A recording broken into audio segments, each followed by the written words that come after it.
to keep going because you deserve to see what happens when you all pay your hard work and keep going because you are stronger than you think you are.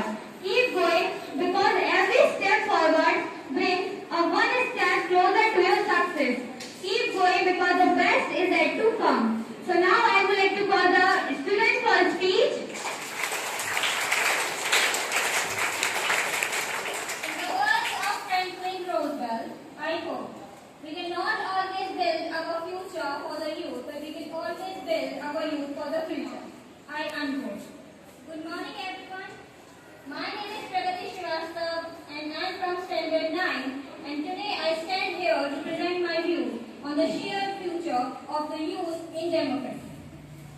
The spirit of democracy cannot be superimposed from outside. It must come from within. These are the words of Mahatma Gandhi. But why are we talking about youth in democracy today?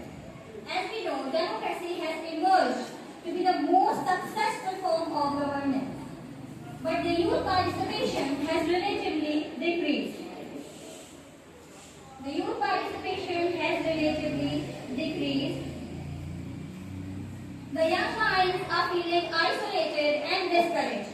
My friends, the youth have been waiting with open arms to grab the opportunity.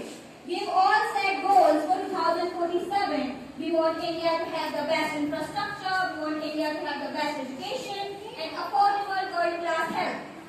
But my question is that, will our next generation aspire for the same thing? Is this the legacy we are talking about?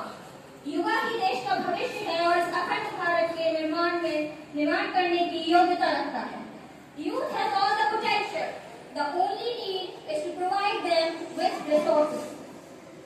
But if we flip the pages, the youth today has developed a lack of interest in politics.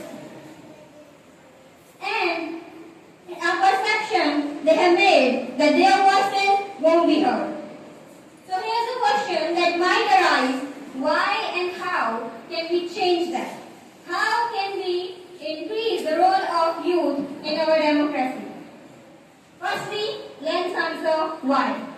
Involving youth in decision making will help us ensure that the decisions and the policies are being made with their interest of mind.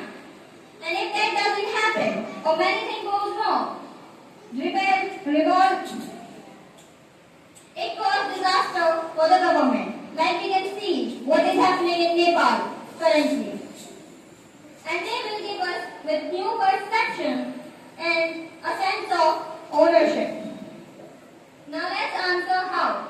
Youth should participate in democratic processes like voting and engaging in community services. Youth can hold on elected officers and policymakers accountable for their actions. And the last but not the least, youth can themselves help us in a positive way to make a country a developed country, make our India a developed India. We can see youth have a lot of power, like how the youth has shaken the roots of the government in Nepal. I would like to conclude this by saying, संभव है सब कुछ, असंभव कुछ नहीं. संभव है सब कुछ, असंभव कुछ नहीं. रख हौसला बुलंद, दूर कुछ भी नहीं. Thank you everyone.